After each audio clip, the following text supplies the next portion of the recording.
نبی پاک علیہ السلام نے فرمایا جس نے 3 لوگوں کی عزت کی وہ سمجھے میں نے اپنے رب کی عزت کی۔ اللہ کا اکرام کیا، بخاری مسلم میں حدیث ہے، اللہ کا اکرام کیا۔ یا رسول اللہ کس کس کا؟ فرمایا جس نے عدل کرنے والے بادشاہ کی عزت کی وہ سمجھے میں نے اپنے رب کی عزت کی، اور جس بندے نے قرآن پاک کے عالم کی عزت کی، دین کے عالم کی عزت کی، وہ سمجھے میں نے رب کی عزت کی، اور فرمایا جس نے بوڑھے مسلمان کی عزت کی سمجھے میں نے اپنے رب کی عزت کی ہے۔ اور بعض کو بعض سے درجوں میں فضیلت عطا کر دی۔ ہم نے خود تقسیم کیا ہے، مالک نے تقسیم کیا ہے، وہ فرماتا ہے ہم نے بانٹا ہے خود، یہ تمہارا نظام زندگی کہ بعض کو درجوں میں فضیلت دے دی ہے۔ یہ تقسیم، یہ کار حیات اس لیے تاکہ نظام زندگی کو چلایا جائے۔ ایک شخص کو اللہ تبارک و تعالی نے بادشاہ بنایا ہے اور ایک کو اس کا دربان بنایا ہے۔ یہ تقسیم اس لیے کی ہے کہ ظاہر ہے سارے تو بادشاہ نہیں بن سکتے، اور کسی نہ کسی نے دربان بھی بننا ہے۔ حکم کیا ہے؟ حکم یہ ہے کہ وہ دربان احساس کمتری کا شکار نہ ہو، وہ یہ سمجھے کہ اللہ تعالیٰ نے اس ملک میں اسی جگہ میری ڈیوٹی لگائی ہے، اور بادشاہ تکبر کا شکار نہ ہو۔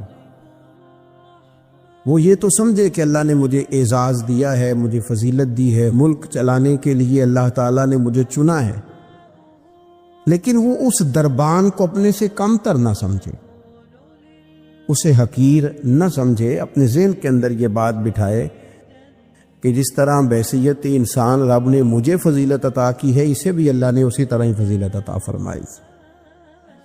اور اگر انسان ہونے کے ساتھ ساتھ وہ مسلمان بھی ہے، مومن بھی ہے،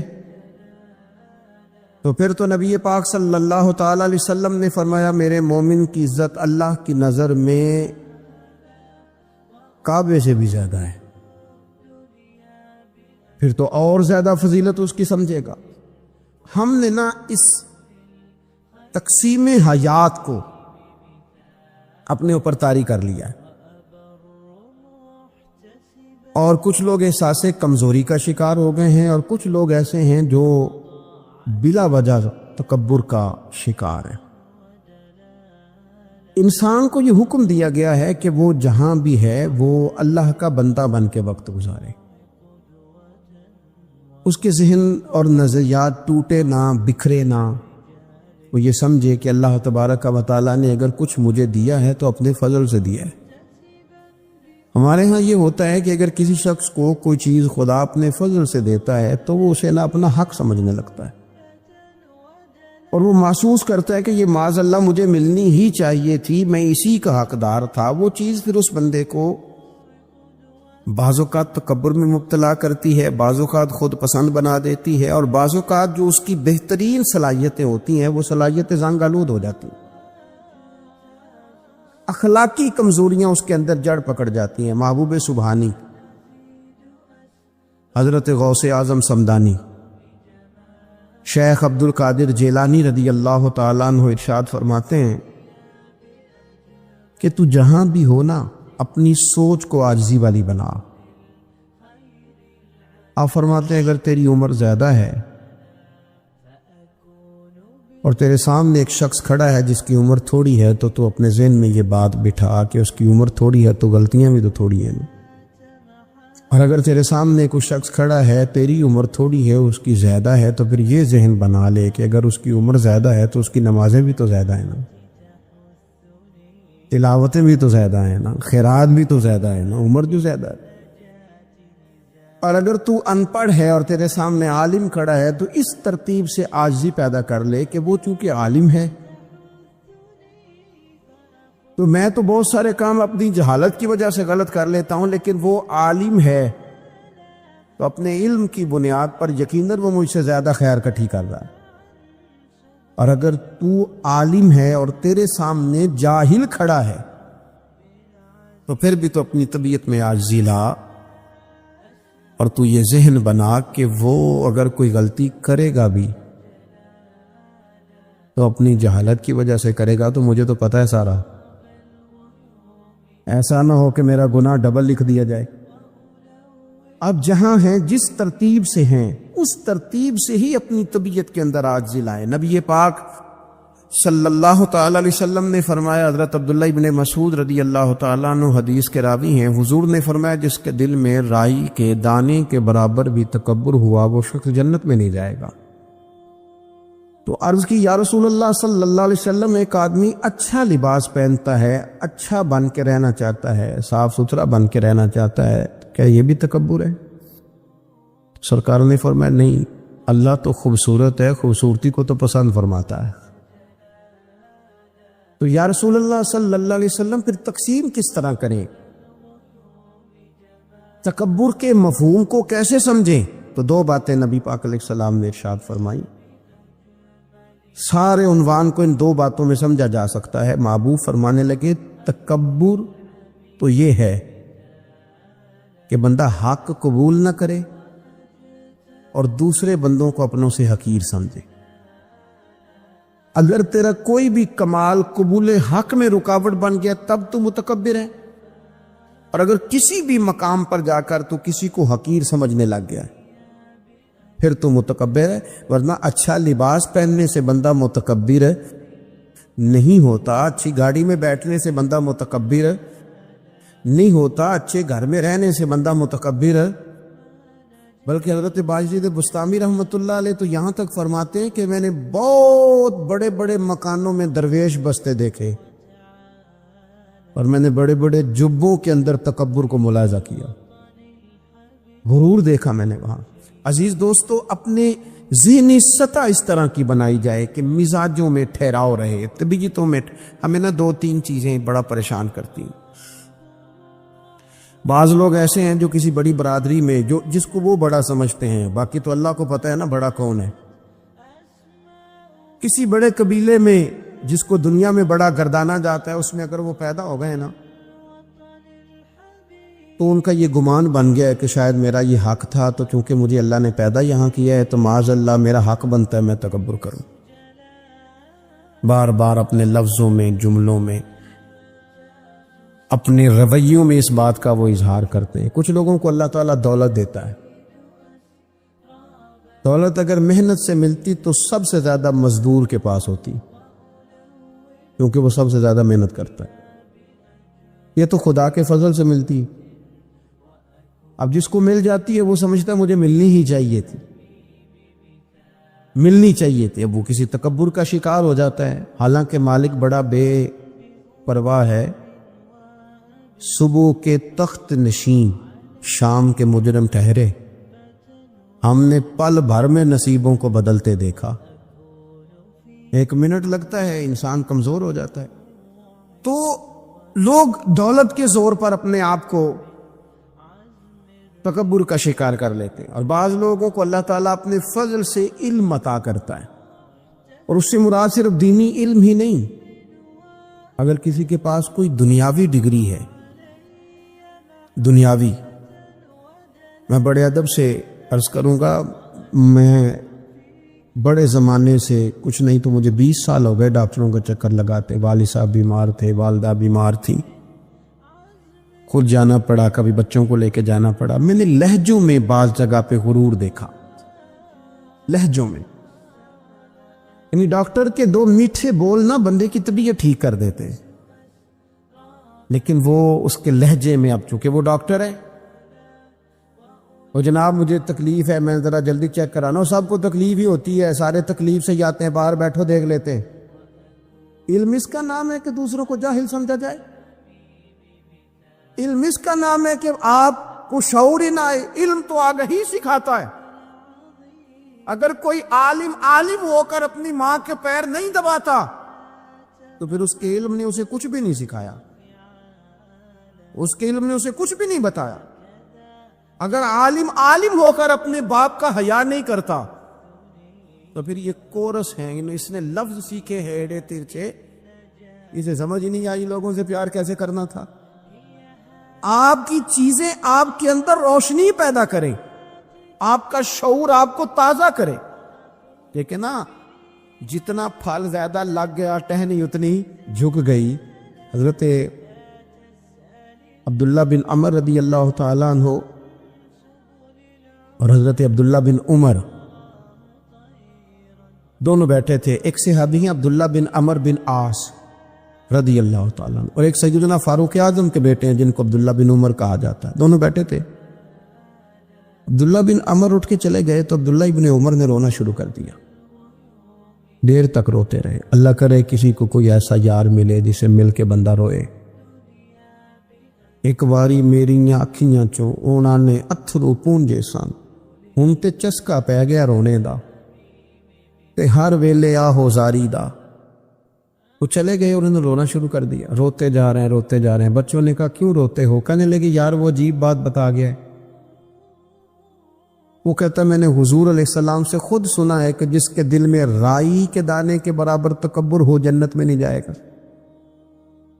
روتا ہوں، انسان ہوں، کبھی کوئی بات ہو ہی جاتی ہے، کبھی کوئی پریشانی ہو ہی جاتی ہے. پھر اپنے ارد گرد والوں سے کہنے لگے دعا کرو رب عاجزی کی توفیق دے دے، اللہ بڑے بول سے بچا لے. عزیز بھائیوں، مزاجوں کے اندر حضرت شیخ سعدی رحمت اللہ، میں نے کچھ لوگوں کو دیکھا ہے اگر کوئی نیک کام کر لیتے ہیں نا تو پھر وہ کہتے ہیں چونکہ میں نے کیا لہذا ساری دنیا فوراً یہ کرے. آپ یہ کیوں نہیں سمجھتے کہ رب نے آپ کو توفیق دی ہے تو آپ عاجز ہو جائیں اللہ کے بندے، آپ عاجزی اختیار کریں. وہ کہتے ہیں چونکہ میں کرتا ہوں لہذا میں اب اتنا بڑا آدمی ہوں تو فلانے بندے تو ٹھیک ہی نہیں. حضرت سعدی شیرازی کہتے ہیں کہ تہجد کا ٹائم تھا. پرانے زمانے میں نا لوگ مسافر اکثر رات مسجدوں میں آ کے گزارتے تھے. تو کہتے ہیں مسجد میں لوگ سوئے ہوئے تھے سارے، تہجد کا ٹائم تھا، میں تہجد کی نماز پڑھ رہا تھا، میرے والد بھی ساتھ تھے. تو میں نے اپنے ابا جی سے کہا کہ دیکھو کتنے بد نصیب ہیں، نفلوں کا ٹائم ہے اور یہ سوئے ہوئے کتنے بد نصیب ہیں. میں تہجد پڑھ رہا ہوں، اللہ کر رہا ہوں، یہ سوئے ہوئے ہیں. تو فرماتے ہیں میرے والد کہنے لگے کاش تو بھی سویا ہی رہتا، لوگوں کے کپڑے تو نہ پھاڑتا. کاش تو بھی، تیرا سونا ہی بہتر تھا، اس تہجد سے تو سویا ہی رہتا تو بہتر. کپڑے تو نہ پھاڑتا لوگوں کے. او خدا کے بندے، اگر تو نے پڑھی ہے تو تیرا اور رب کا رشتہ ہے، اس کی بنیاد پر تو دوسروں کو حقیر جاننے لگ گیا ہے. اس کی بنیاد پر علم پڑھے دا مان نہ کریے ماتا کی میں پڑھیا، او جبار کہار کہاوے متے روڑ دیویں دودھ کڑیا. تھوڑا سا اپنے طبیعت میں عاجزی پیدا کر. یہ تو دیکھے نا کتنے بڑے بزرگ ہیں. حضرت فضیل بن عیاض، 60,000 لوگوں نے حج کیا. حضرت کے بھی وہ حجوں میں بہت 21واں 22واں حج تھا. کسی نے پوچھا حضور اس سال حج کے بارے میں آپ کا کیا خیال ہے؟ آپ فرمانے لگے جتنے بھی حاجی آئے سارے ہی نیک تھے، حج ضرور قبول ہوگا، اور اگر کسی وجہ سے کوئی کمی رہ گئی تو وہ میری نحوست کی وجہ سے رہ جائے گی، اس لیے کہ ان میں سب سے زیادہ گناہگار میں ہی ہوں. میری وجہ سے کوئی رہ گئی تو رہ گئی، ورنہ تو امید ہے خدا فضل ہی فرمائے گا. آپ کی مزاج میں جب عاجزی ہوتی ہے کہ نا، اگر آپ کسی مقام پہ فائز ہیں تو وہ تو اللہ نے دیا آپ کو، تو اب تو آپ کو اس مقام پر جا کے بھی عاجزی ہی کرنی چاہیے تھی. اور اگر آپ وہ عاجزی نہیں کر رہے تو اس کا مطلب ہے آپ بہت ساری خطاؤں کا شکار ہیں. ہمارے زمانے میں نا ایک رواج آیا ہے کمزوریاں بیان کرنے کا، اور کمزوری اکثر وہ بندہ بیان کرتا ہے جو اپنے آپ کو کچھ سمجھتا ہے. لوگ ایک دوسرے کی کمزوریاں ڈسکس کرتے ہیں، بلکہ پہلے تو لوگ لوگوں کی کمزوریاں بیان کرتے تھے، اب جماعتیں جماعتوں کی کمزوریاں بیان کرتی. اب پارٹیاں پوری پارٹیوں کی کمزوری بات اتنی اجتماعیت تک چلی گئی کہ سوچے محدود سے محدود تر ہو گئی. اللہ تعالیٰ نے ایک دفعہ حضرت موسیٰ کلیم اللہ علیہ السلام سے فرمایا کہ آپ کی قوم میں جو سب سے نیک آدمی ہے نا اسے ڈھونڈ کے میری بارگاہ میں لائیں. حضرت موسیٰ علیہ السلام نے نا جس کو سب سے زیادہ نیک سمجھتے تھے اسے اللہ کے حضور پیش کیا، مالک یہ سب سے زیادہ نیک ہے، جسے حضرت موسیٰ کلیم نیک کہیں، وہ کتنا کو نیک ہوگا؟ یا اللہ یہ نیک ہے۔ حضرت موسیٰ علیہ السلام سے رب کریم نے فرمایا اب اس بندے کی ڈیوٹی لگاؤ کہ یہ اس قوم میں جو سب سے گناہ گار ہے وہ بندہ ڈھونڈ کے لائے۔ اگر یہ ڈیوٹی ہماری لگتی تو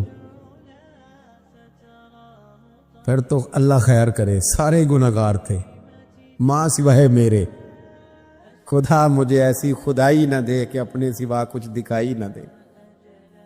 جناب اس کی ڈیوٹی لگائیں، حضرت موسیٰ کی گواہی ہے یہ سب سے زیادہ نیک ہے، اس کی ڈیوٹی لگائیں یہ سب سے گناہ گار بندہ ڈھونڈ کے لائے۔ آپ نے ڈیوٹی لگا دی تو وہ عرض کرنے لگے حضور 3 دن کی مہلت دے، میں بندہ ڈھونڈتا ہوں۔ 3 دن 3 راتیں گزر گئیں، آنے کا وقت آیا تو اسی نے ایک آدمی نے کیا کہ اپنے گلے میں رسی ڈالی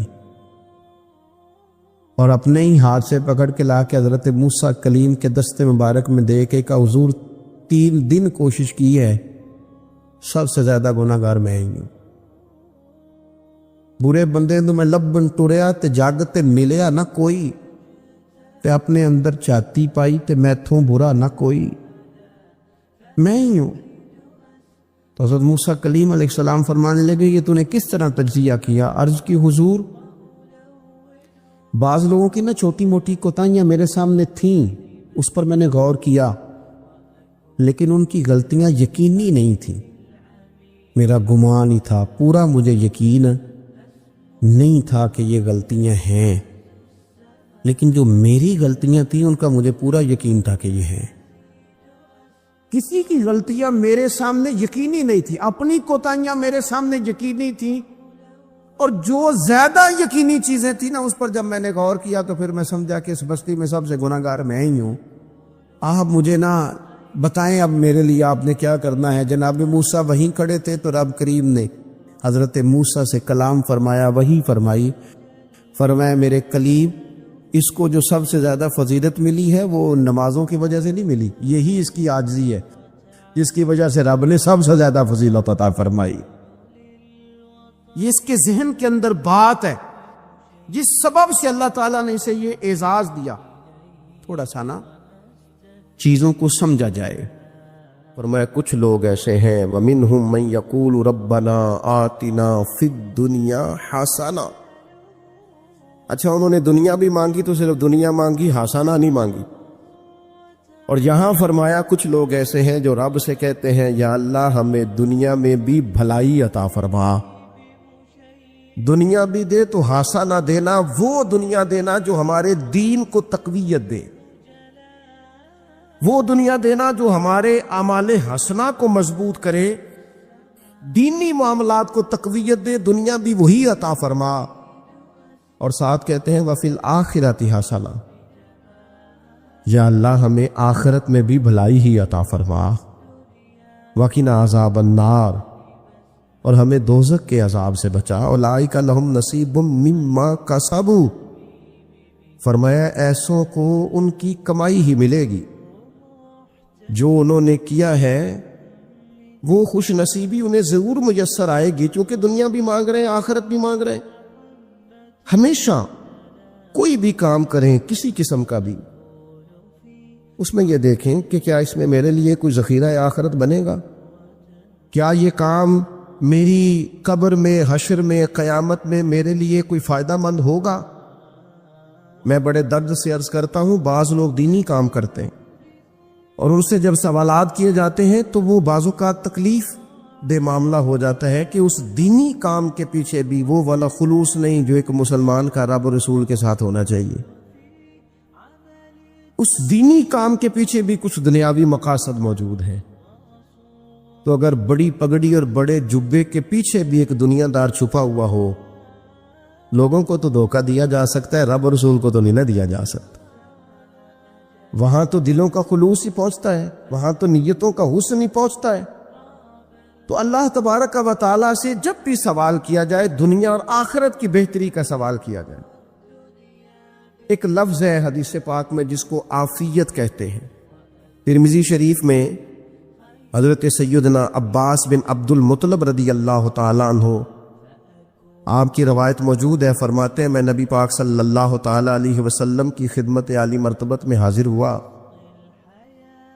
تو میں نے عرض کی یا رسول اللہ صلی اللہ تعالیٰ علیہ وسلم، مجھے ایسی چیز بتائے جو میں اپنے رب سے مانگوں۔ چیز مانگنی ہوتی ہے نا، بعض اوقات موقع ملتا ہے تو کئی دفعہ انسان امتحان میں آ جاتا ہے، کیا مجھے موقع مل گیا ہے، مجھے کہا گیا کچھ مانگ لو تو بھلا میں کیا مانگوں۔ حضرت عباس بن عبد المطلب رضی اللہ تعالیٰ عنہ نبی پاک علیہ السلام کے پیارے چچا جان ہیں، عرض گزار ہیں یا رسول اللہ صلی اللہ علیہ وسلم مجھے بتائیے میں اپنے رب سے مانگوں تو کیا مانگوں؟ تو حضور نے فرمایا رب سے عافیت مانگو۔ کہتے میں کچھ دن رکا، کچھ دنوں کے بعد پھر حاضر بارگاہ ہوا اور عرض کی یا رسول اللہ صلی اللہ تعالی علیہ وسلم مجھے بتائیے میں اپنے مالک سے مانگوں تو کیا مانگوں؟ حضور نے پھر فرمایا اللہ سے مانگنا تو عافیت مانگنا۔ بزرگ فرماتے ہیں یہ عافیت کیا ہے؟ عافیت یہ ہے کہ یا اللہ ظاہری پریشانیاں، باطنی پریشانیاں، اے اللہ ظاہر کے میل کچیل بھی دور ہو جائیں، باطن کے بھی دور ہو جائیں، اے اللہ ہر معاملے میں، ہر آزمائش میں، ہر دکھ میں ہمیں تیری پناہ نصیب ہو جائے۔ یہ عافیت ہے۔ اور صوفیہ کرام فرماتے ہیں عافیت سے بڑی نعمت کوئی نہیں اگر کسی کو میسر آئے تو، عافیت سے بڑا حسن کوئی نہیں اگر کسی شخص کو یہ نصیب ہو جائے۔ اور ایک اللہ والے نے تو ایک اور بڑا خوبصورت ترجمہ یہاں کیا ہے، وہ کہتے ہیں عافیت کا مطلب ہے دل کا قرار، عافیت کا مطلب ہے باطن کا سکون، عافیت کا مطلب ہے انسان کے مزاج کا حوصلہ، ٹھنڈک، بردباری۔ جس بندے کو عافیت نصیب ہو جاتی ہے گویا اللہ اسے سکون کی دولت عطا فرما دیتا ہے، تھوڑے پیسوں میں بھی سکون، بغیر شہرت کے بھی سکون، کوئی بات مان لے تب بھی سکون، کوئی دھتکار دے پھر بھی سکون، لوگوں کی گڈ بک میں ہو پھر بھی سکون، اور اگر لوگ سارے مخالفت میں آ جائیں تو چونکہ اللہ نے عافیت دی ہے پھر بھی سکون۔ اللہ تعالیٰ نے ان لوگوں کو قرار کی دولت، اللہ سے عافیت مانگی جائے، اس میں دنیا کی بھی بھلائی شامل ہے، آخرت کی بھی بھلائی شامل ہے۔ نبی اکرم صلی اللہ تعالی علیہ وسلم توجہ دلاتے کہ اللہ سے تم عافیت مانگو، ہمارا نہ جی، کیونکہ سب سے بڑا مسئلہ روحانی تربیت کا ہے۔ ہمارے ہاں باتیں ڈھیر سارے لوگوں کو آتی ہیں اور بہت زیادہ آتی ہیں، منصوبہ بندی کرنا، پلاننگ کرنا، اپنے معاملات کو خود سے کیسے لے کے چلنا ہے، کیسے ٹھیک کرنا ہے، اپنے حق میں دنیا کو کس طرح قائل کرنا ہے، یہ ڈھیر سارے لوگوں کو آتا ہے، اور اپنے حق میں دلائل کس طرح قائم کرنے ہیں، اس میں بہت سارے لوگ خود کفیل ہوتے ہیں، انہیں کسی سے مشاورت کی بھی ضرورت نہیں ہوتی۔ لیکن اللہ کی بارگاہ سے اپنا رشتہ کیسے جوڑنا ہے، مالک سے کرم کا سوالی کس طرح کر کے ہونا ہے، اللہ سے عافیت کا سوال کیسے کرنا ہے، یہ چونکہ روحانی تربیت میں ہمارا مزاج نہیں ہوتا لہذا ہم اس طرف جاتے نہیں، ہم وہ اپنی مرضی کی چیزیں، یعنی وظیفہ پوچھ کے گئے ایک صاحب، کچھ عرصے کے بعد آئے ہیں تو آ کے کہتے ہیں مولانا صاحب، پیر صاحب یا قاری صاحب یا فلاں صاحب، کسی سے بھی پوچھ کے گئے کس چیز کو نیک آدمی جانا، پھر لوٹ کر آ کے کہتے ہیں کہ آپ نے وظیفہ بتایا تھا پر کام کوئی نہیں ہوا۔ تو میں تو صاف کہتا ہوں اور کھلے دل سے کہتا ہوں کہ بھئی وظیفہ آپ کو بتایا تھا کہ اللہ کی رحمت متوجہ ہوگی، خدا کی رحمت کو آواز دینے کے لیے وظیفہ دیا تھا، کوئی بھی وظیفہ رب کو مجبور تو نہیں نہ کر سکتا معاذ۔ اور وظائف کس لیے پڑھے جاتے ہیں کہ جلدی سے معاملات ٹھیک ہو جائیں، میرے حق میں چیزیں بہتر ہو جائیں، تو اللہ کی رضا کے لیے پڑھے جاتے۔ تو وظائف کو، عبادات کو، نوافل کو، تلاوت کو، درود پاک کو تو رضا الہی کا ذریعہ بنانا چاہیے، لیکن ہم چونکہ ایک پورا الجھاؤ رکھتے ہیں اپنی دنیا داری کے معاملات سیدھے کرنے، ایک پورا خیر رکھتے ہیں، وہ لوگ ملتے رہتے ہیں مختلف بزرگوں کی نسبت کے تعلق سے، تو بعض جگہوں پہ بعض لوگ بڑے تیز ہوتے ہیں،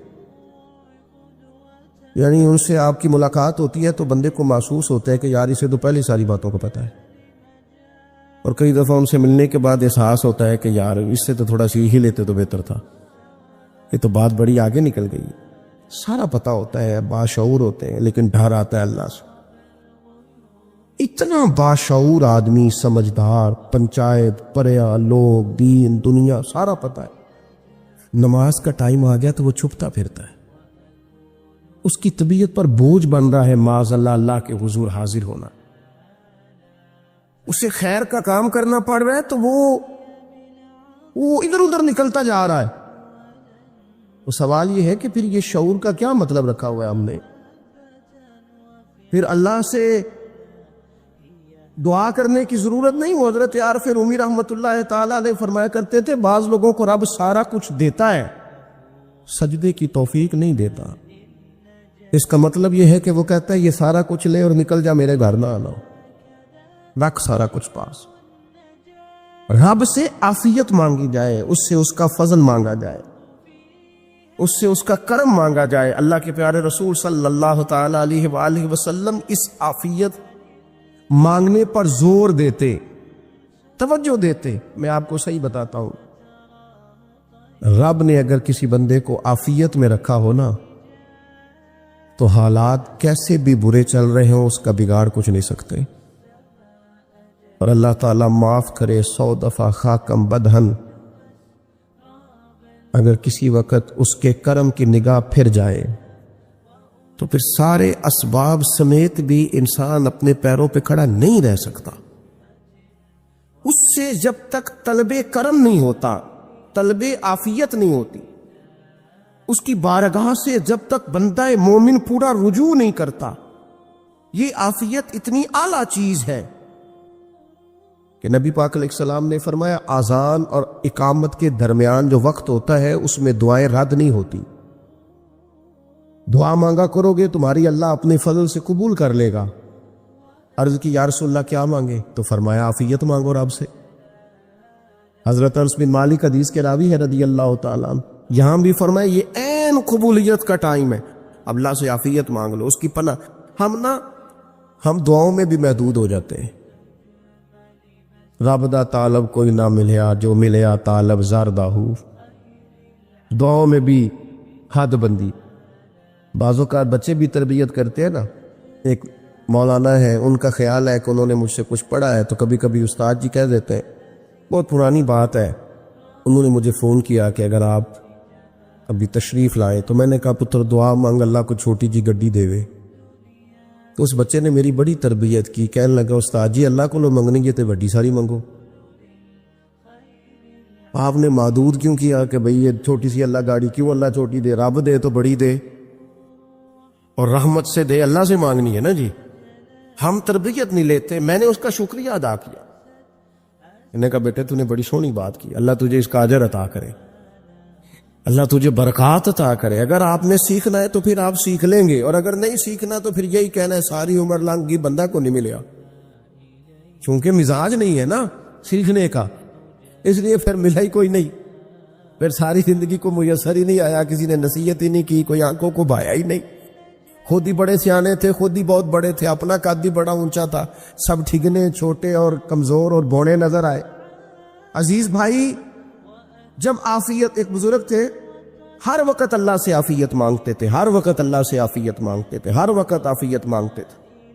لوگوں نے پوچھا، لوگ ان کو صالح جانتے تھے، نیک سمجھتے تھے کہ حضور آپ اور کوئی دعا مانگتے نہیں، عافیت ہی مانگتے ہیں۔ فرمانے لگے میں مانگا کرتا تھا شروع میں، بعد میں خیال آیا اور بھی دعائیں مانگا کرتا تھا، یہ احساس بعد میں نصیب ہوا۔ فرماتے میں مزدوری کرتا تھا، مال برداری کرتا تھا، ایک جگہ پہ ڈیوٹی کر رہا تھا تو تھک گیا، اور وہ جو کام لینے والے لوگ تھے ان کے رویہ بھی بڑا ترس تھا، تکلیف ہوئی۔ تو میں نے اپنے مالک کی بارگاہ میں عرض کی، مالک اگر 2 روٹی بغیر مجھے مشقت کے مل جائے دن میں تو تیری بارگاہ تو بڑی کریم ہے۔ کہتے ہو میں نے یہ دعا مانگ لی، ذرا میں تھوڑا آگے بڑھا تو 2 بندے آپس میں لڑ رہے تھے، میں ان کی صلح کرانے کے لیے، انہیں بچانے کے لیے آگے بڑھا، تو میں جس کو چھڑا رہا تھا دوسرے نے میرے اوپر ضرب لگا دی، میرا بھی سر پھٹ گیا۔ تھوڑی دیر کے بعد وہاں پولیس آ گئی، وہ تینوں کو لڑنے والا سمجھ کے اٹھا کے لے گئے، مجھے جیل ہو گئی۔ 2 روٹیاں بغیر مشقت کے روز ملنی شروع ہو گئی. دعا مانگی تھی نا کہ یا اللہ 2 روٹیاں مل جائے نا بغیر مشقت کے. کہتے ہیں وہ 2 روٹیاں روز ملتی, کوئی کام نہیں کرنا پڑتا, پر جیل ہو گئی. فرماتے ہیں میں بڑا پریشان تھا, روز روٹیاں پابندی سے آتی اور بہترین آتی, کھانا ملتا. پھر کچھ عرصے کے بعد میں نے سوچا کہ یار یہ دعا تو قبول ہو گئی نا تیری, اب تو اگر اس پر کوئی الگ بات کرے گا تو وہ تو غلط کرے گا. کہتے پھر خود ہی میرے دل میں اللہ نے بات ڈالی اور میں نے عرض کی مالک 2 روٹیاں نہیں, مجھے تو عافیت چاہیے, مجھے تو عافیت دے, میرے اوپر تو کرم فرما, تو نظر رحمت کر, جے ایک قطرہ بخشے مینوں, ایک قطرہ بخشے مینوں تے کام بن جاندا ہی میرا, مہربانی کر عافیت عطا کر.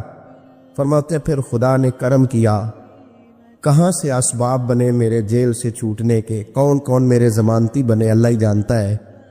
فرماتے ہیں دروازے بھی کھل گئے, رزق بھی ملتا ہے, صحت بھی میسر ہے, سجدہ بھی کر لیتا ہوں, سویرے تلاوت بھی کرتا ہوں, شام کو مدینے والے کی بارگاہ میں راج کے درود و سلام بھی عرض کرتا ہوں, میں ممکن ہوتا ہے تو کسی غریب کی داد رسی بھی کرتا ہوں. اب سمجھ آئی ہے ربنا آتنا فی الدنیا حسنۃ وفی الآخرۃ حسنۃ وقنا عذاب النار.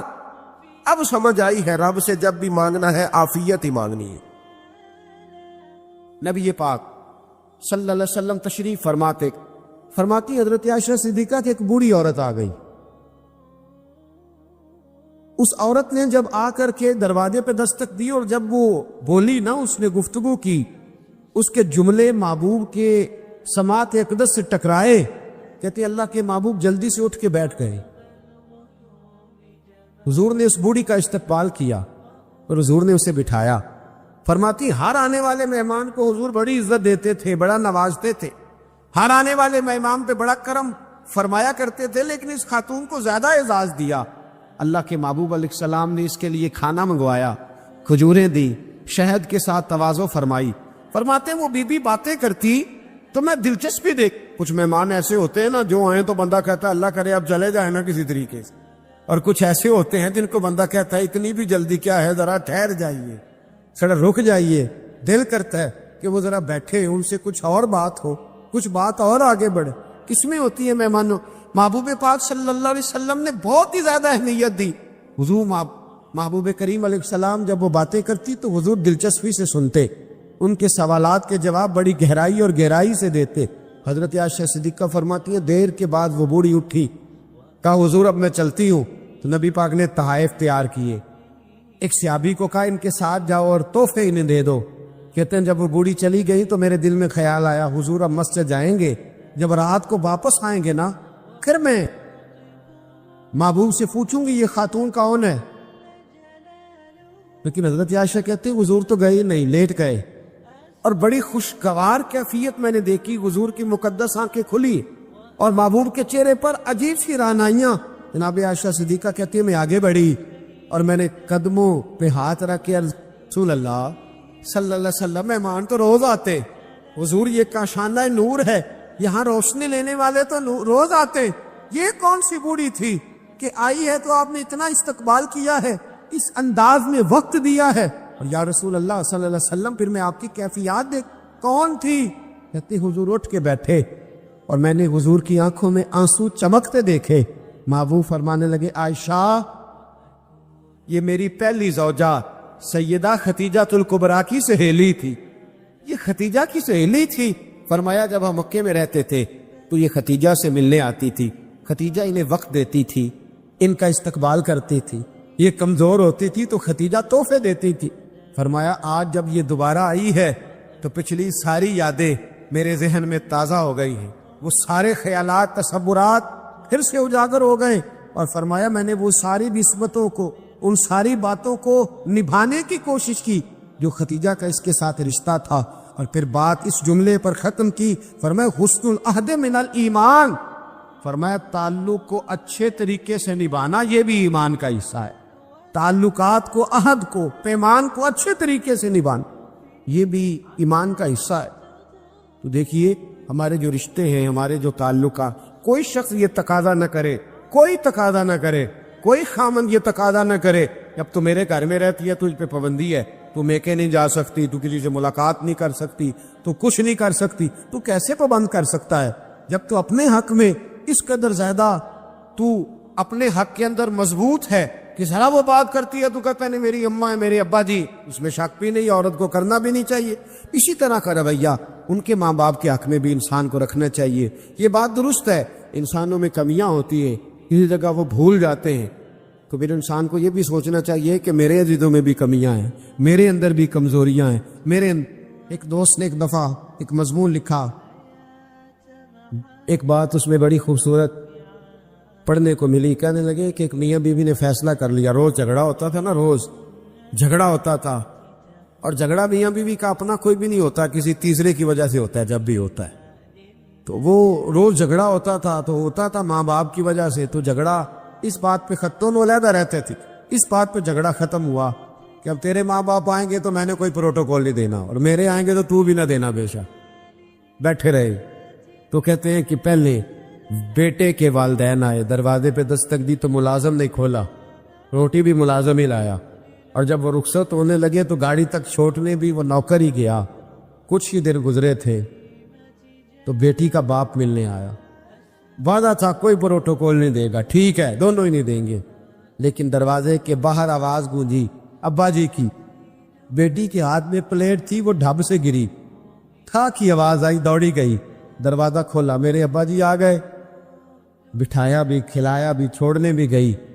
پوچھا اس سے شوہر نے کہ تیرا میرا وعدہ تھا، کہنے لگی بات اس میں شک نہیں کہ وعدہ تو تھا، پر دل کی کیفیت کا کیا کروں، جب باہر آ کے والد بولے ہیں تو میں نے تو اپنے آنسوؤں کو بڑی مشکل سے روکا ہے، میں تو وہ خراج بڑی مشکل سے سنبھال پائی ہوں، وہ تو بڑی مشکل سے آنسو روکے ہیں، تو وجود کو کیسے روکتی۔ نبی پاک صلی اللہ علیہ وسلم کی خدمت میں ایک عورت حاضر ہوئی، اس نے عرض کی یا رسول اللہ صلی اللہ علیہ وسلم مجھے بتائیے گا مرد کے کیا حقوق ہیں، اگر میں ادا کر سکتی ہوں تو شادی کروں، حضور ذرا بتلائیے گا۔ تو یہ حدیثیں ہم نے بیٹیوں کو رٹانی ہے، یہ حدیثیں ہم نے بہنوں کو یاد کرانی ہے۔ میرے نبی پاک علیہ الصلوۃ والسلام سے پوچھا، امام حاکم نے لکھا ہے کتاب البر کے اندر، اس کو ابن جوزی علیہ الرحمن نے نقل کیا ہے، یا رسول اللہ صلی اللہ علیہ وسلم مجھے بتائیے گا خاوند کے حقوق کیا ہیں، اور خاتون عرض کرتی حضور اگر تو میں ادا کر سکتی ہوئی تو نکاح کروں گی ورنہ نہیں کروں گی۔ اللہ کے رسول صلی اللہ تعالی علیہ وآلہ وسلم نے ارشاد فرمایا، بھئی بات یہ ہے کہ اگر خاوند کے جسم سے پیپ نکلے، ریشہ نکلے اور خون نکلے، عورت اپنی زبان سے صاف بھی کرے تو پھر بھی خاوند کا حق ادا نہیں ہوتا۔ اور نبی پاک صلی اللہ علیہ وسلم نے وضاحت کر دی، کسی جگہ آپ کو نہیں ملے گا کہ اللہ کے محبوب نے فرمایا ہو کہ میں اگر سجدہ جائز ہوتا تو میں لوگوں سے کہتا مجھے کرو، یہ کہیں نہیں فرمایا، حالانکہ امام الانبیاء ہیں۔ محبوب اس حدیث میں فرمانے لگے سنو، اگر خدا کے علاوہ کسی کو سجدہ جائز ہوتا تو میں عورت کو کہتا کہ اپنے خامد کو سجدہ کرے، میں کہتا عورت کہ وہ اپنے خامد کو سجدہ کرے۔ نبی پاک صلی اللہ علیہ وسلم نے وضاحت کر دی، فرمایا کہ اگر تو یہ والے حق تو ادا کر سکتی ہے تو نکاح کر۔ وہ خاتون بڑی سمجھدار تھی، فوراً بول اٹھی، کہنے لگی حضور میں نہیں حق ادا کر سکتی۔ میرے عزیز عورت کو ذمہ داری سونپی۔ پھر میرے نبی پاک صلی اللہ تعالی علیہ وسلم نے مرد کے لیے بھی ان حقوق کا تعین فرمایا، اور اللہ کے رسول صلی اللہ تعالی علیہ وسلم سے جب پوچھا گیا کہ یا رسول اللہ صلی اللہ علیہ وسلم عورت کے حقوق کیا ہے، نبی پاک صلی اللہ تعالی علیہ وسلم سے پوچھا گیا کہ یا رسول اللہ صلی اللہ علیہ وسلم عورت کا حق کیا ہے، تو نبی پاک نے فرمایا جیسا خود کھاؤ ویسا اسے بھی کھلاؤ، جیسا خود پہنو ویسا اسے بھی پہناؤ۔ اور حضور علیہ الصلوۃ والسلام نے فرمایا کبھی بھی عورت کے چہرے پر نہ مارنا، کبھی بھی اس کے ساتھ بغض نہ رکھنا، اسے کبھی بھی تکلیف نہ دینا، اور اسے اگر چھوڑنا ہوا تو اپنے گھر کے اندر چھوڑنا، یعنی اگر کچھ لمحے کے لیے ناراض ہونا ہوا تو اپنی ہی چھت کے نیچے، نکالنا نہ، بھیجنا نہ، رسوائی ہوتی ہے۔ جب وہ میکے جاتی ہے تو لوگ باتیں کرتے، اگر چھوڑنا ہوا تو اپنے ہی گھر میں چھوڑ لینا، کچھ لمحوں کو ناراض ہو لینا، کچھ ایسی بات کر لینا، لیکن جب اسے نکال دیتے ہو تو مسائل جیسا خود کھاؤ ویسا اسے بھی، جی جیسا خود کھاؤ ویسا اسے بھی۔ تو نبی کریم سید عالم صلی اللہ تعالی علیہ وآلہ وسلم نے اس بات کی وضاحت کر دی۔ اب ایک بات جو قابل توجہ ہے جس پر میں آج خصوصی طور پر بات کرنا چاہ رہا ہوں، وہ یہ ہے کہ نبی پاک صلی اللہ علیہ وسلم نے یہ بھی بتا دیا کہ ماں کا بڑا حق ہے، اور حضور نے یہ بھی بتا دیا کہ بیوی کا بھی حق ہے۔ جو تم نے خود کھانا ہے اسے کھلانا ہے، جو خود پہننا ہے اسے۔ اب مسئلہ پتہ کیا ہوتا ہے، بیوی کا مطالبہ ہے کہ تو سوائے میرے کسی کے نہیں سنے گا۔ وہ کہتی ہے کہ چونکہ میں آئی ہوں سارا کچھ چھوڑ کے، اب سوائے میرے تو کسی اور کی نہیں سنے گا۔ اماں کہتی ہے کہ چونکہ پیدا میں نے کیا ہے، پرورش میں نے کی ہے، جوان میں نے کیا، تو حقوق میرے زیادہ ہیں۔ یہ حدیث اماں ضرور سنائے گی اگر اسے یاد ہوگی۔ اب اس کا نقصان یہ ہوتا ہے، اگر کسی عورت سے یہ پوچھا جائے کہ تو بتلا کہ بغیر ماں کے کوئی بچہ بڑا ہو سکتا تھا، تو اس نے پال پوس کے تجھے دیا ہے، تو تجھے کیسے کہہ سکتی ہے کہ تو کسی اور کی نہ سن؟ اور اگر اماں سے بندہ کہے کہ تو خود ہی گئی تھی اس کو دیکھنے، تو ہی اس کو لائی ہے، اب کس طرح کر کے یہ ممکن ہو سکتا ہے کہ خاتون خانہ جو نکاح کر کے آئی ہے، جس کے حقوق کا تعین خود نبی پاک صلی اللہ علیہ وسلم نے فرمایا، اس کو حق نہ دیا جائے؟ ہمارے ہاں نقصان یہ ہوتا ہے، ایک آدمی کہتا ہے کہ بس میری سنی جائے اور میرے علاوہ کسی دوسرے کی نہ سنی جائے، بالکل میری حد تک معاملہ رہے، آگے نہ بڑھے۔ میاں بیوی دیکھے نا، ایک عورت سارا کچھ چھوڑ چھاڑ کے، اپنے ماں باپ بہن بھائی چھوڑ کے بظاہر پردیس میں آ کے بیٹھتی ہے خامن کی خاطر، اس کا بڑا حق ہے۔ اور نبی پاک علیہ الصلوۃ والسلام نے فرمایا تم میں سے بہتر وہ ہے جو اپنے گھر والوں کے لیے بہتر ہے۔ خیرکم خیرکم لأہلہ وانا خیرکم لأہلی، فرمایا تم میں سے بہتر وہ ہے جو اپنے گھر والوں کے لیے بہتر ہے، اور میں تم سب سے بڑھ کر اپنے گھر والوں کے لیے بہتر۔ اس میں شک نہیں، اس عورت کے حقوق ہیں، نبی پاک علیہ الصلوۃ والسلام نے اس کی وضاحت فرمائی، لیکن حضور نے رشتوں کا تعین کر کے بتایا۔ رشتوں کا مستدرک کے اندر حدیث ہے، رسول کریم صلی اللہ تعالی علیہ وآلہ وسلم کی پیاری زوجہ حضرت عائشہ صدیقہ رضی اللہ تعالی عنہ فرماتی ہیں، نبی پاک کی بارگاہ میں عرض کیا گیا، یا رسول اللہ صلی اللہ تعالی علیہ وسلم ذرا ارشاد فرمائیے گا عورت پر سب سے زیادہ حق کس کا ہے؟ حضور ذرا بتلائیے گا عورت پر سب سے زیادہ حق کس کا ہے؟ تو یہ کسی مفتی کا قول نہیں، یہ کسی دانشور کی رائے نہیں، یہ اس محبوب کا قول ہے جنہیں اللہ تبارک و تعالی نے دنیا میں راحت اور آرام دینے کے لیے مبعوث فرمایا ہے۔ یا رسول اللہ صلی اللہ علیہ وسلم عورت پر سب سے زیادہ حق کس کا ہے؟ تو حضور نے فرمایا اس کے خامن کا۔ اسی مجلس میں، اسی محفل میں وہ شخص اٹھ کے نہیں گیا، وہی شخص حضور سے سوال کرنے لگا، حضور تو مرد پر حق کس کا زیادہ ہے؟ عورت پر تو میں نے پوچھ لیا، نیا شخص نہیں آیا، نیا آدمی نہیں آیا۔ اسی نے اسی مقام پر اسی جگہ کھڑے ہو کے سوال کیا کہ یا رسول اللہ صلی اللہ علیہ وسلم اب یہ بھی ارشاد فرما دیجئے کہ مرد پر سب سے زیادہ حق کس کا ہے؟ نبی پاک نے فرمایا اس کی ماں کا۔ عورت پر سب سے زیادہ حق کس کا ہے؟ اس کے شوہر کا۔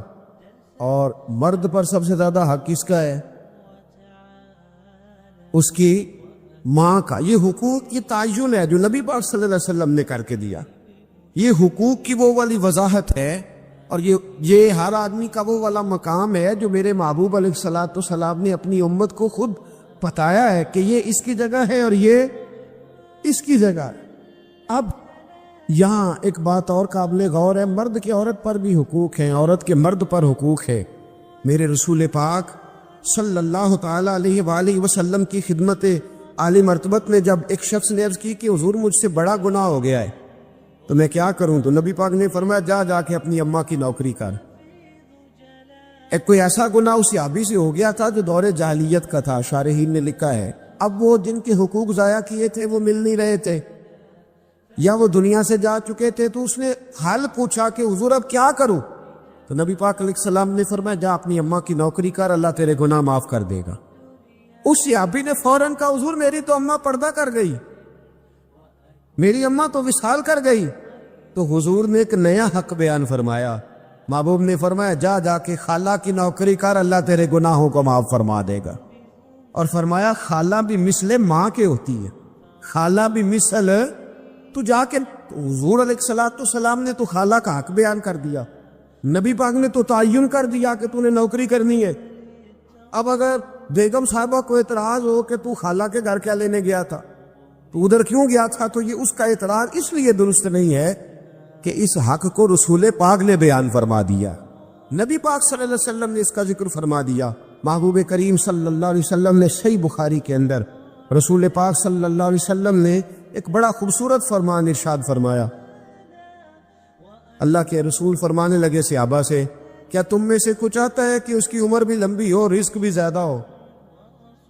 اور اگر میں یہ سوال عورتوں سے کروں نا، خواتین سے کروں کہ کیا تم چاہتی ہو کہ تمہارے خاوند کے پاس پیسے بھی زیادہ ہو، عمر بھی لمبی ہو، تو میرا خیال ہے ایک خاتون بھی ایسی نہیں ملے گی جو کہے کہ نہیں میں نہیں چاہتی، ساری کہیں گی کہ ہمارا دل کرتا ہے کہ ہمارے گھر کے اندر رزق بھی زیادہ ہو۔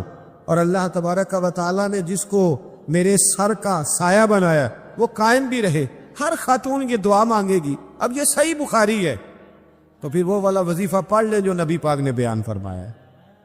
نبی پاک علیہ السلام نے فرمایا، کیا تم میں سے کوئی چاہتا ہے عمر لمبی ہو، رزق زیادہ ہو؟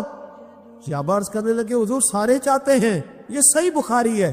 تو محبوب فرمانے لگے، پھر وظیفہ سنو، اپنے رشتہ داروں کے ساتھ اچھا سلوک کرو، اللہ تمہاری عمر بھی لمبی فرما دے گا، رزق میں اضافہ بھی فرما دے گا۔ ایک طرف آپ بٹھا لیں بڑے بڑے اسکالر، بڑے بڑے لیکچرار، بڑے بڑے خطیب، بڑے بڑے عالم، اور قرآن نے صرف اتنا کہا کہ مرد عورت کا لباس ہے، عورت بول کے بتاؤ۔ او بھائی، دو جملے، مرد عورت کا لباس ہے، عورت۔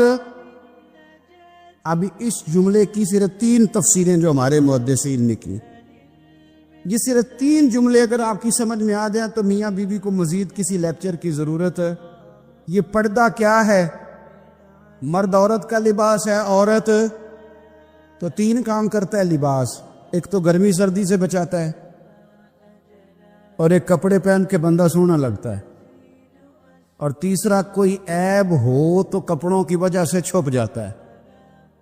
تو اللہ کریم نے مرد اور عورت، دیکھو، ہن لباس لکم وانتم لباس لہن، مرد کو بتایا کہ تو گرمی سردی سے بچنا چاہتا ہے، یعنی کسی بھی اچھی بری جگہ سے بچے گا تو بیوی کی وجہ سے بچے گا، اور بیوی سے کہا گیا کہ یاد رکھ جڑیاں خسماں دی وچ رضا وسن، پاگ جاگ جاندے نہیں ہونا گولیاں دے، تیرے لیے یہی بہتر ہے، یہ تو اپنے خامن کی رضا میں رہ، یہ تیرا پردہ ہے، یہ تیرا لباس ہے۔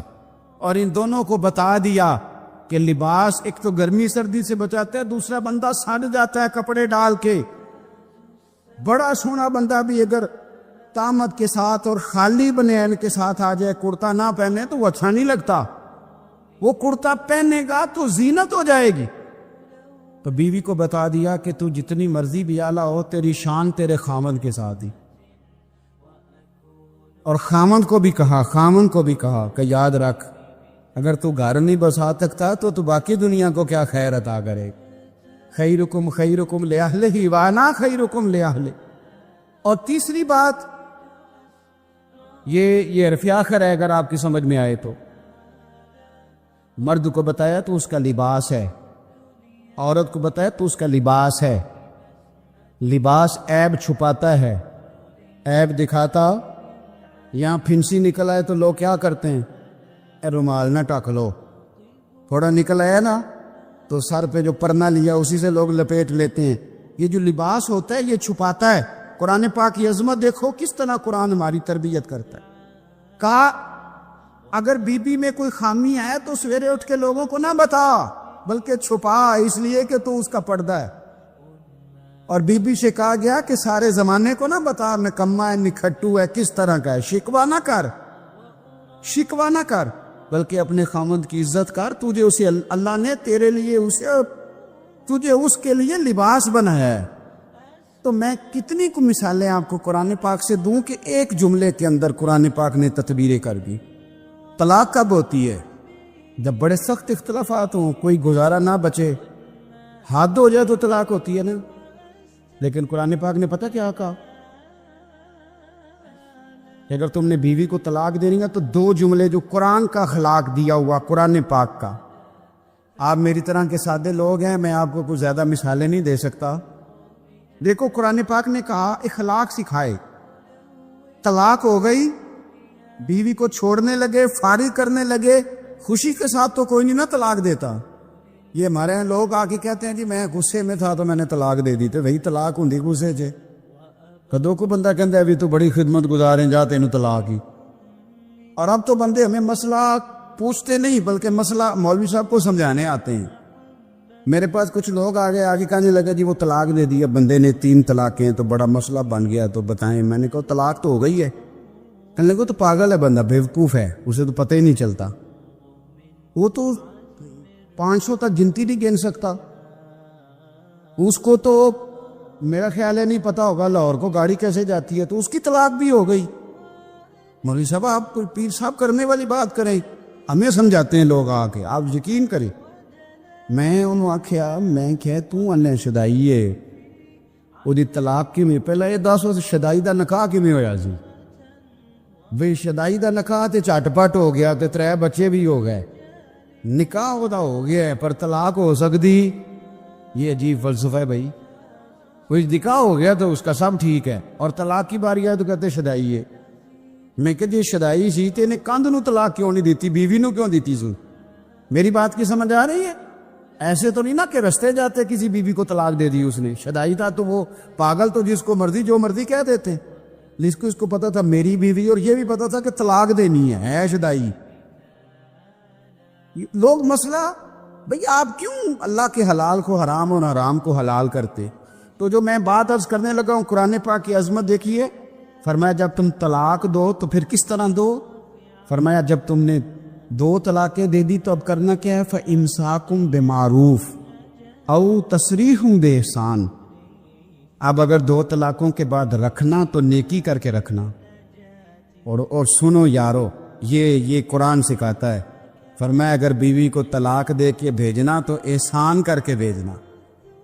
اللہ کرے آپ کو سمجھ ہے. او تسریح باحسان, ہم قرآن پڑھتے ہیں نا, غور نہیں کرتے. کہا اگر طلاق دے کے بھیجنا تو کس طرح بھیجنا؟ احسان کر کے. یعنی ایسا نہ ہو کہ تم اس کا جہیز بھی رکھ لو بلکہ اسے کچھ دے کے بھیجنا. امام حسن اپنی ایک بیوی سے ناراض ہو گئے. یہ بھی شان اہل بیت ہے, اسے بھی کبھی کبھی سنا کریں. امام حسن اپنی اہلیہ سے کوئی ناراضگی ہوگی تو امام حسن کی ناراضگی بڑھ گئی, ارادہ ہو گیا طلاق دینے کا. تو امام حسین نے پوچھا کہ بھائی جان سنا ہے بھابھی سے ناراض ہیں, طلاق دینے لگے ہیں. تو آپ فرمانے لگے حسین تو نے قرآن تو پڑھا ہوگا. کہا بھائی جان پڑھا ہے. فرمایا اللہ کہتا ہے ہن لباس لکم وانتم لباس لہن, مرد عورت کا لباس ہے, عورت مرد کا لباس. فرمایا میری بیوی میں کوئی خامی ہوگی بھی تو میں چھپاؤں گا کہ تجھے بتاؤں گا؟ میں نہیں بتاتا. ہے صحیح لڑائی پر میں تجھے بتاتا کہ جدو اسی لڑنے ہاں تو سارا پنڈ سنتا ہے اج نہیں نہ دی لڑائی ہوئی ہے. اور میاں صاحب کی سن لو تو وہ سچے, اور بیوی کی سن لے تو وہ تو زیادہ سچی ہوتی ہے نا, کیونکہ انہیں تو رونا بھی ہوتا ہے نال, تو تھوڑی جی ود سچی. پھر نظام کیسے چلے گا؟ اور حضرت امام حسن فرمانے لگے بھائی میری بیوی ہے, کوئی غلطی کرے گی بھی تو بیچاری کی عقل تھوڑی ہے, میں چھپاؤں گا تمہیں بتاؤں گا. کچھ دنوں کے بعد امام حسن, اچھا امام حسین نے جب یہ سنا نا کہ میرا بھائی کہہ رہا ہے کہ قرآن نے یہ کہا, تو امام حسین نے اٹھ کے بھائی کا ہاتھ چوما, کہنے لگے بھائی آیت میں نے پہلے بھی پڑھی تھی پر تفسیر آج سمجھ میں آئی ہے, آج سمجھ آئے اس کی تفسیر کیا ہے. کچھ دنوں کے بعد امام حسن نے طلاق دے دی. تو امام حسین کہنے لگے بھائی جان اب تو طلاق دے دیا, بھی بتا دیں کیا جھگڑا تھا. تو فرمانے لگے حسین چھوڑ, وہ غیر محرم بیوی ہو گئی ہے, ہم کسی غیر کی باتیں کیوں کریں, ہم کسی. تو امام حسین نے پھر اٹھ کے بھائی کے ہاتھ چو میں, کہنے لگے مزہ آ گیا ہے, میں کتنا خوش بخت ہوں جسے اللہ نے حسن جیسا بھائی عطا فرمایا ہے. تو بھائی قرآن پاک اخلاق سکھاتا ہے, آداب سکھاتا ہے, جینے کا سلیقہ سکھاتا ہے. قرآن پاک آداب زندگی سکھاتا ہے. قرآن پاک ہماری چھوٹی چھوٹی چیزوں میں بھی ہماری رہنمائی کرتا ہے. اور قرآن پاک ملکی لیول کے ہمیں حالات بتاتا ہے, کافروں سے کس طرح پیش آنا ہے بتاتا ہے, تجارت کس طرح کرنی ہے بتاتا ہے. ہر چیز کا قرآن بیان کرتا ہے. یہ ہمارے نا شاید ڈویژن گجرانوالہ کا ہی کوئی واقعہ ہے، کوئی ایک شخص انتقال کر گیا تھا، اس کی قبر سے خوشبو آنے لگ گئی۔ تو ایک کام کسی پیر دی قبر نال ہوندا تے اودے بالاں دی چاندی ہو جانی سی پچھوں۔ وہ تے انہاں کہنا سی بھی یہ ابا مینوں دس کے گیا سی تے مینوں کلے نوں دسیا سا تو باقی تیناں بھراواں نال نہیں اس گل کیتی۔ تے چھوٹے کہنا سی یہ تے ادوں ہے ہی نہیں سی، یہ تے میرے نال کیتی انہوں نے گل۔ انتقال کے بعد سب کو علیحدہ علیحدہ خوابیں آنے لگ جاتی ہیں اور سب علیحدہ علیحدہ سٹوریاں سناتے۔ عام آدمی تھا سادہ، آڑت کی دکان کرتا تھا۔ آڑت کی دکان تو سمجھ میں آ گئی نا آپ کے؟ تو سادی سی دکان کرتا تھا، بندہ فوت ہو گیا، قبر سے خوشبو آنے لگ گئی، شور بن گیا۔ لوگ بڑے سارے قبر کی مٹی سونگتے، خوشبو آتی، اس کے گھر چلے گئے، جا کے اس سے کہا کہ اس کی بیوی سے کہ کیا کرتا تھا؟ اس نے کہا کچھ بھی نہیں، نمازی تھا، حاجی تھا، داڑھی رکھی ہوئی تھی، لیکن ایک اس کا کام تھا، بندہ ان پڑھ تھا پر قرآن پاک سے پیار بڑا کرتا تھا۔ کس شے سے؟ اللہ کرے آپ کو بھی پیار ہو جائے، مجھے بھی ہو جائے۔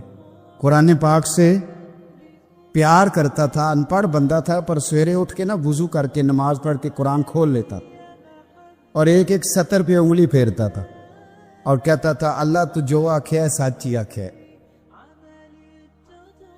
اللہ تو جو بھی فرمانا ہے سچ ہی فرمانا ہے، سونے ربا تو جو کیا ہے میرے لیے ٹھیک ہی کیا ہے۔ وہ اس مزے سے قرآن پڑھتا، جب مر گیا تو رب کریم نے اس کی قبر میں بھی خوشبو پیدا کر دی۔ ایک صاحب نے مجھ سے کہا کہ پیر صاحب جس کام میں ہاتھ ڈالتا ہوں نا وہ میرا خراب ہو جاتا ہے، تو رزق کی بڑی تنگی ہے، تو کوئی تویز۔ میں نے اسے کہا یار جو تویز میں دوں گا پتہ نہیں اثر کرے نہ کرے، وہ والا تویز نہ دوں جو مدینے والے رسول نے دیا ہے، نبی پاک نے جو تویز دی ہے۔ حضور صلی اللہ علیہ وسلم فرمانے لگے، تویز دینے لگے، حضور فرمانے لگے تو رات کو سورت واقعہ پڑھ، تجھے کبھی فاقہ نہیں آئے گا۔ سورت واقعہ پڑھا کر، کبھی فاقہ پڑھنی چاہیے نا جی، پڑھیں گے انشاءاللہ۔ حضرت عبداللہ ابن مسعود رضی اللہ تعالیٰ عنہ کو حضرت عثمان غنی نے کہا امیر المومنین نے کہ میں آپ کی بیٹیوں کا وظیفہ لگا دیتا ہوں، تو آپ فرمانے لگے عثمان میری بیٹیوں کو کسی خزانے کی ضرورت نہیں، میں تیاں نو خزانہ دے چڑھے ہے۔ حضرت سیدنا عثمان غنی کہنے لگے مجھے بھی تو بتاؤ کیا خزانہ ہے؟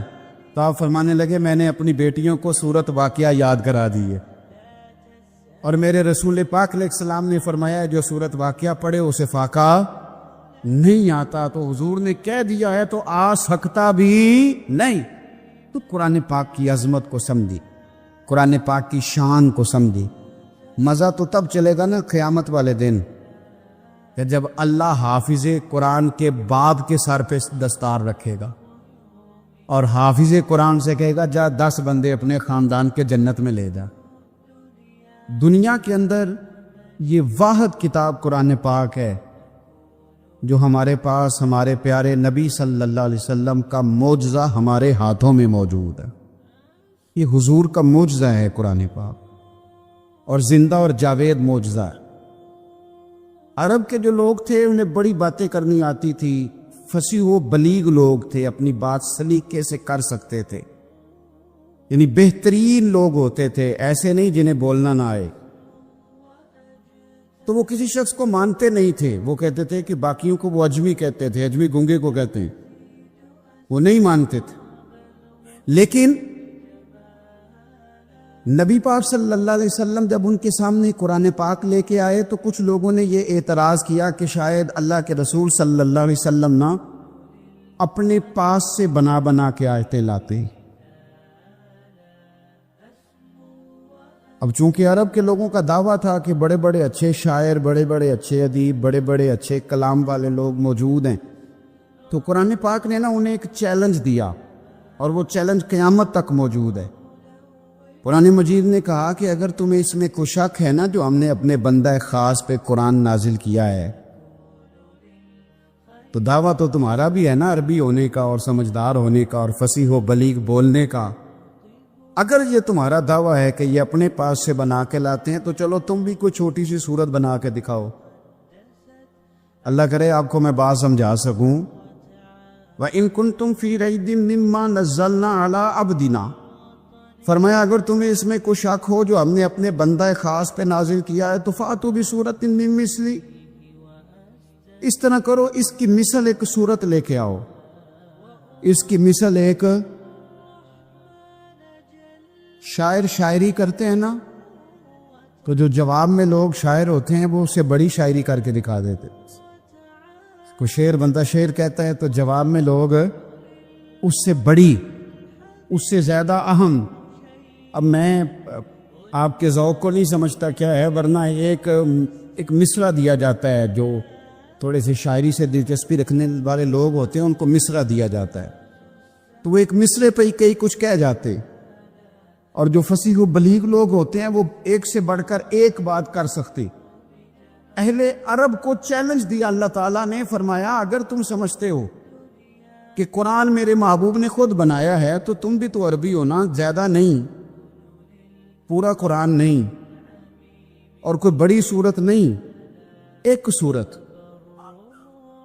اور پھر چیلنج اور کھلا کر دیا، فرمایا وَادْعُوا شُهَدَاءَكُم مِّن دُونِ اللَّهِ، اللہ اور اللہ والوں کو چھوڑ کر، تفسیری ترجمہ کر رہا ہوں، اللہ اور اللہ والوں کو چھوڑ کر تمہارے جتنے حمایتی ہیں نا، جتنے کافر ہیں، سارے کٹھے ہو جاؤ، پورا قرآن نہیں، بس قرآن کی ایک آیت کا مقابلہ کر کے دکھاؤ، پورا نہیں، صرف ایک آیت کا. ان کنتم صادقین، اگر تم اس بات میں سچے ہو، اگر تم سچے ہو کہ حضور خود بناتے ہیں تو لاؤ ایک صورت. اور پھر اگلی آیت میں فرمایا فَإِن لَّمْ تَفْعَلُوا، اگر تم نہ لا سکے، اور پھر خود ہی کہہ دیا وَلَن تَفْعَلُوا، تم لا بھی نہیں سکتے. اگر تم نہ لا سکے، اور خود ہی قرآن نے کہا وَلَن تَفْعَلُوا، تم ہرگز لا سکتے بھی. پنجابی ترجمہ کریں، یعنی تسی چارہ کر لو، لا سکتے، وَلَن تَفْعَلُوا، تم ہرگز یہ کر سکتے. یہ ترجمہ پنجابی چیوے کہ تل لا لو، سارا چارہ کر لو، لیکن تم اس قرآن پاک کے مقابلے کی کوئی ایک آیت بنا سکتے؟ دریک دست پہنچنے سوالی یا رسول اللہ، حبیبی یا رسول اللہ، گڑیا وے کدیو کر موالی یا رسول اللہ، میں صدقے یا حبیب اللہ، میں صدقے یا حبیب اللہ. بنا بدلا تو اکھیاں میریاں میدی طرح برسن، تیری جالی تیرے گنبد نو ویکھن واسطے ترسن، تیری جالی تیرے گنبد نو ویکھن واسطے ترسن. کرم تھی بر دیو دامن اے خالی یا رسول اللہ، حبیبی یا رسول اللہ، میں صدقے یا حبیب اللہ. نکارا موت دا وجدا پتہ نہیں زندگانی دا، بجز دیدار نہیں دارو میرے آکڑ پرانی دا، بجز دیدار نہیں دارو میرے آکڑ پرانی دا.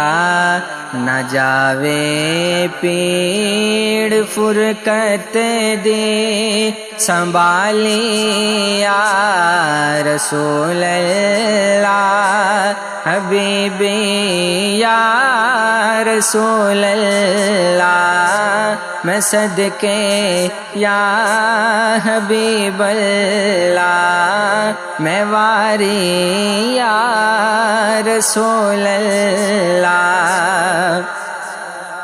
بلاؤ جے درختانو جڑاں پٹ کے ٹرے آون اے چن سورج ستارے حکم منن تو نہ شرماون اے چن سورج ستارے حکم منن تو نہ شرماون کسے بھی شین گل تیری نہ ٹالی یا رسول اللہ حبیبی یا رسول اللہ میں صدقے یا حبیب اللہ میں کر پرواز جاتی مار ڈیٹھا چڑھ دلندائے تیرے جیسا نہ ملیا اپنوں جبریل کہندائے تیرے جیسا نہ ملیا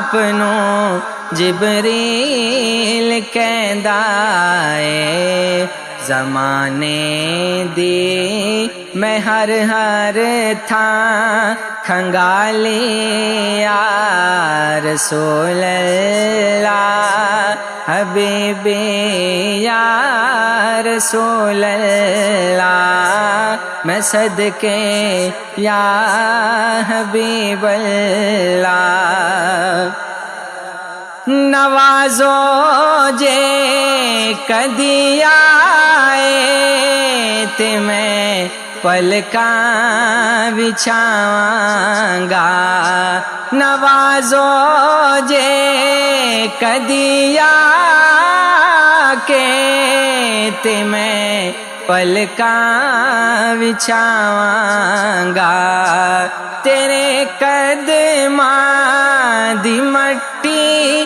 چم کے اکھیاں تے لگاواں گا تیرے قدماں دی مٹی چم کے اکھیاں تے لگاواں گا جد وہ خواب دے اندر وکھالی یا رسول اللہ میں صدقے یا حبیب اللہ میں واری یا رسول اللہ تیرے نازش دلے کھاتے نہ کوئی زور چل دائے ہوا دے ہتھیے سے واسطے پیغام کل دائے ہوا دے ہتھیے سے واسطے پیغام کل دائے دکھاؤ مڑ سنہری پاک جالی یا رسول اللہ حبیبی یا رسول اللہ میں صدقے یا حبیب اللہ در اقدست پہنچنے سوالی یا رسول اللہ حبیبی یا رسول اللہ گھڑی آوے کدیو کرم والی یا رسول اللہ حبیبی یا رسول اللہ میں صدقے یا حبیب اللہ میں واری یا